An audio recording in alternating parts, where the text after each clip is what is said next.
Hi, I'm the Adobe guy, and today's tutorial is going to be on Windows Movie Maker again and making a slideshow just from some pictures in Windows Movie Maker Live. You may say that's a bit weird, the Adobe guy doing Windows Movie Maker, but actually it's one of my most hit videos, so I'm going to do the updated version now with Windows Live. This is the Windows Live Movie Maker, as you can see at the top, and this is a 2010 version, and what you'll see is this has got ribbons along the top here, the same as the rest of the suite. We're going to start off in the home tag here, and we're just going to click on add videos and photos, and it conveniently goes to the last place that you looked. So I'm just looking at a folder I've put on the desktop here called pictures.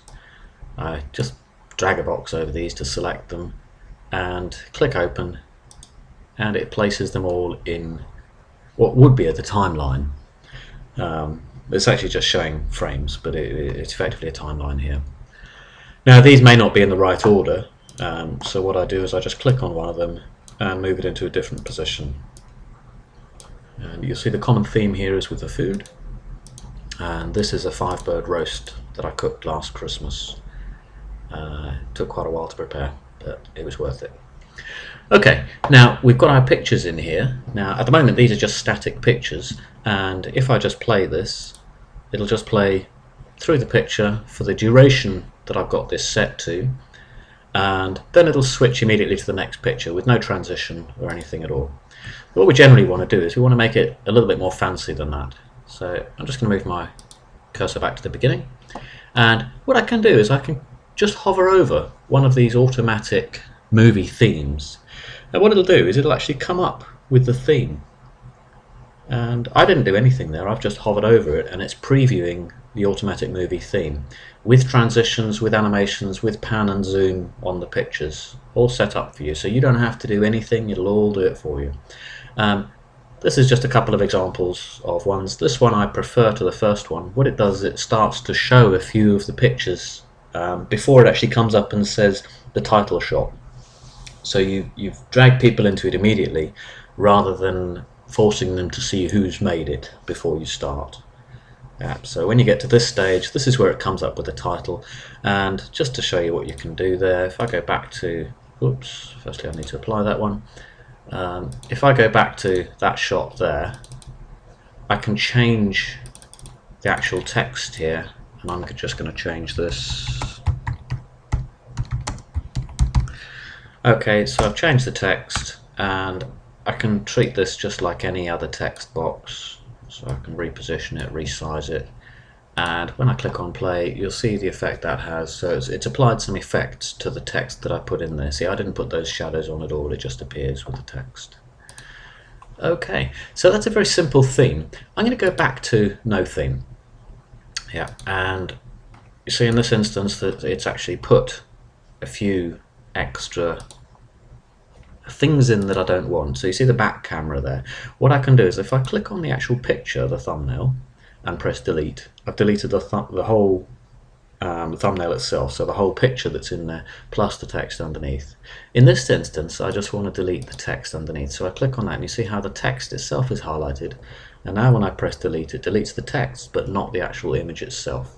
Let me just show you what would have happened if I'd have deleted there. Deletes the whole thing. So just bring it back, click on the text and press delete, and that's gone. Now these last ones here, these are blank frames, but they do have some text underneath, and there's an animation applied to this text here. Yeah. Let me just show you how this will look. See how it comes up. And of course you can change the text just as we did before. So to change the text, you can double click on the text itself, and then you can actually just edit the text here. Yeah, and then when you've done, you can press play and it plays it like that. Okay, dokes, other things we might want to do, and I'm just going to show you some of the automated things here before we start actually playing around and making it our own. We can add music. So if I press add music, I'm just going to choose this one here, and now when I start playing, it plays the music with it. How cool is that? Now Several things we can do with the music. I'm just going to pause it a minute, otherwise the music will overwrite me. If I click on Music Tools up here, it gives me a set of things that I can do with the music. Now, I'm just going to start over on the right hand side. I can say start time for when I want the music to start. So if I increase that, you see how the music is moving across here. So that's where the music starts in relation to the actual slideshow itself. Now, most of the time, you just want to leave that at 0. So most of the time you want it to start at the same point. Now this second one is slightly interesting because this is the start point in the music that you want the music to start playing at. So imagine you've got some music here where the first 10 seconds is something that you don't want to be played. What you can do is you can say start at 10:01. So that will start at 100th of a second after the 10 seconds. So you've deleted that first 10 seconds that you don't want. You can also specify where the music can end. So if you just want a certain clip of music, then you can play that. Yeah. Okay. You can also do these manually rather than clicking. And another useful thing you can do is you can fade the music in or out.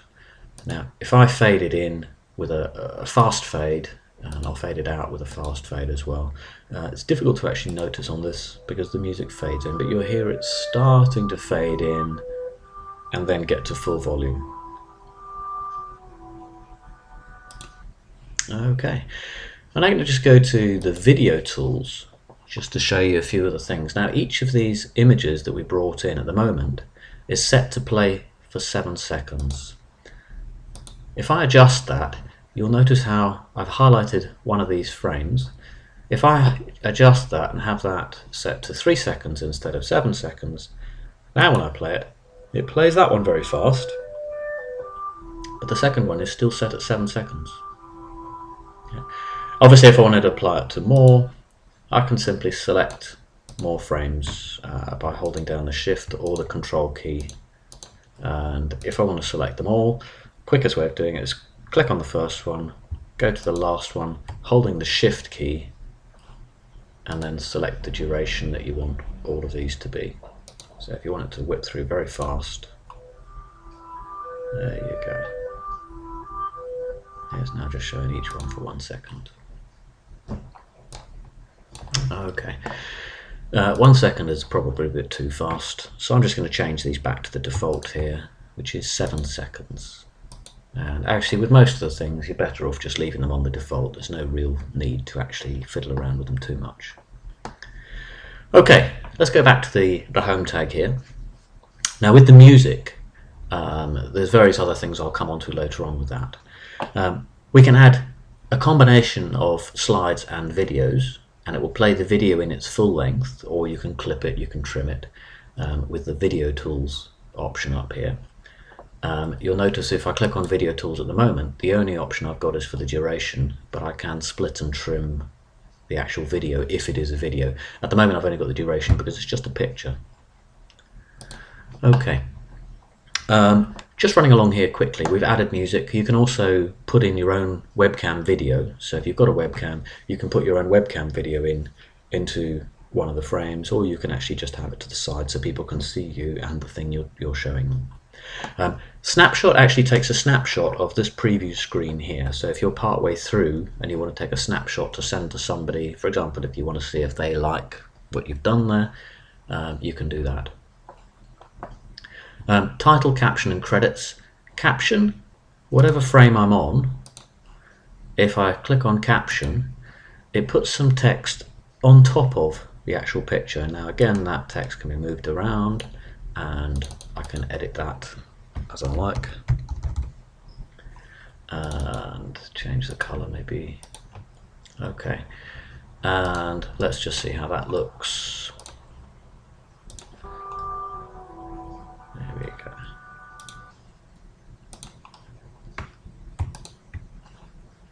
I'm just going to go back to my video tools, set the duration to 7.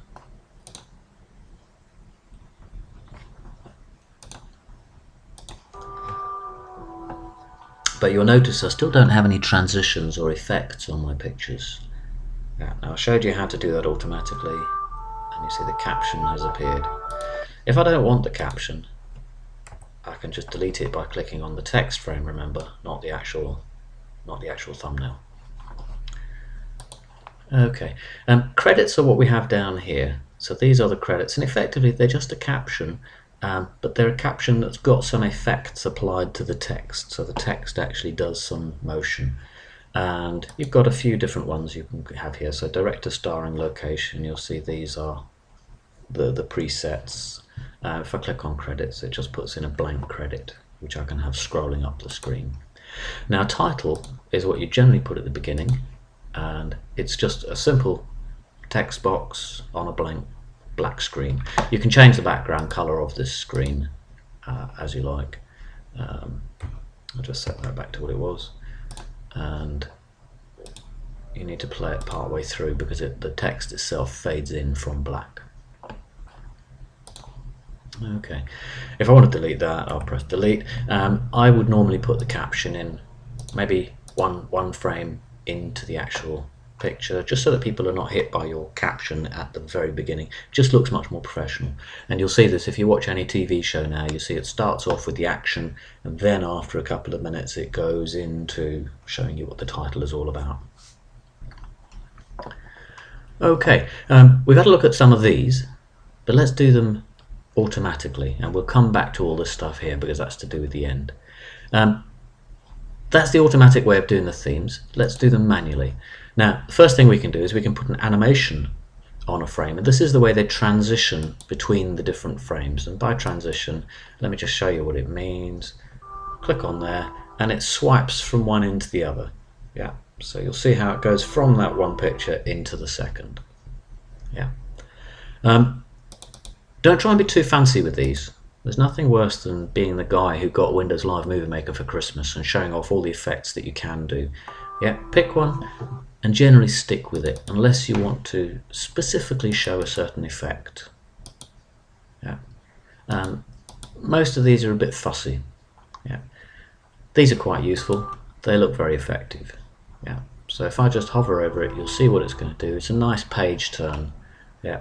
And I'm actually going to click on that one there, and you'll notice it's put this diagonal line across just on this one that I've got selected. If I want to do the same transition on everything, which I would recommend, the best way of doing it is just click on Apply to All.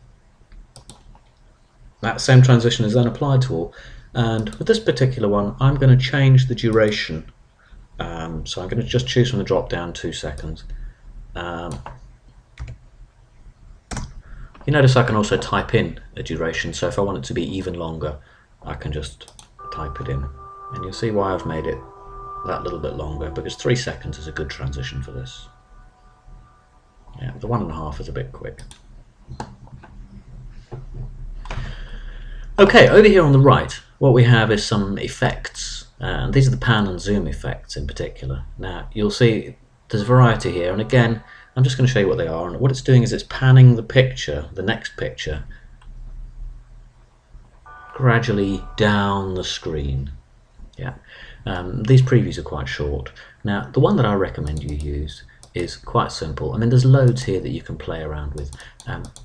It's easy. This little one here with a magic wand, this is where it decides what it's going to do. Yeah, it's an automatic pan and zoom. It'll choose, and it just does them randomly, so it doesn't actually try and apply any fancy mathematics to it. It just does them at random, and it'll apply a pan and zoom effect to your pictures. So I'm going to choose that one as well. The next thing to go along to is the visual effects. Now again, you've got loads of different effects here. That's a blur. This one's quite nice here, so it's showing an effect. It doesn't really work on that image. Have a go through these. Again, the one I recommend you do is this one here, which is just fade in from black. Yeah, some of these are quite funky. Yeah, you get them with weird warp effects that distort your picture, but I would say you don't need to do any more than fade in from black. Yeah, there's another option there, fade out to black at the end. You're not really going to notice that effect because of the page transition we've got with the page curl.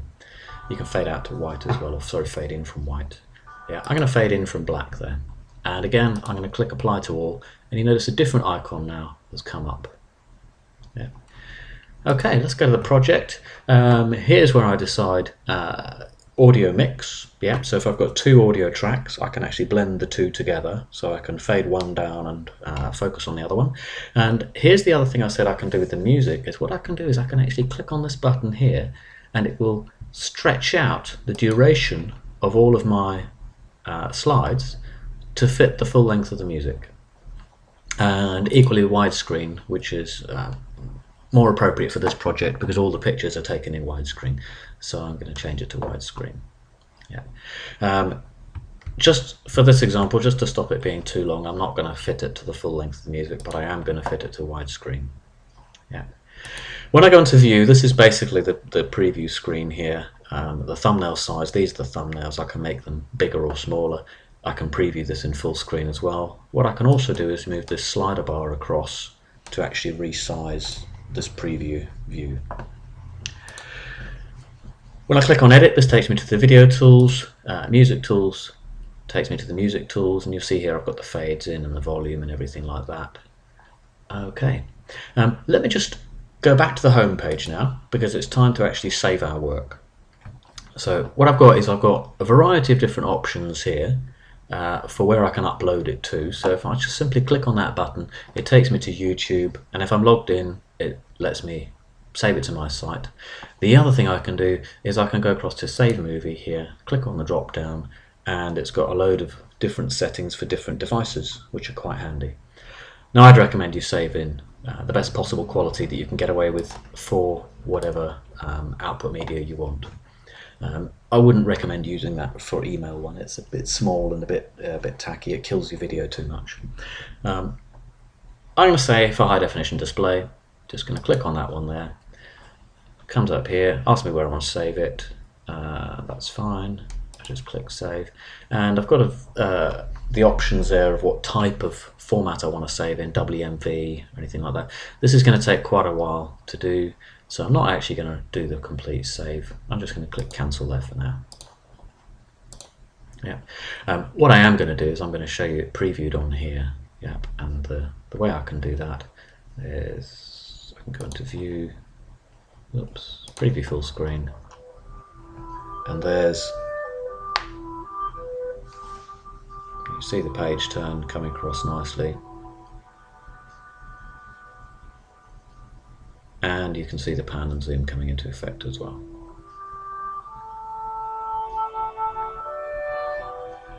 Okay, you notice on here I didn't actually put the pan and zoom on all of them, so I'm just going to go back to Movie Maker and I'm going to go back to my visual effects. Oops, no, my animations. I'm going to go to the auto, and what I forgot to tick was apply to all. So my auto pan and zoom I hadn't applied to all. Now back to view, preview full screen, and here we go again. And now we've got that pan and zoom effect on all of them. And you can see it was a bit of a snowy Christmas.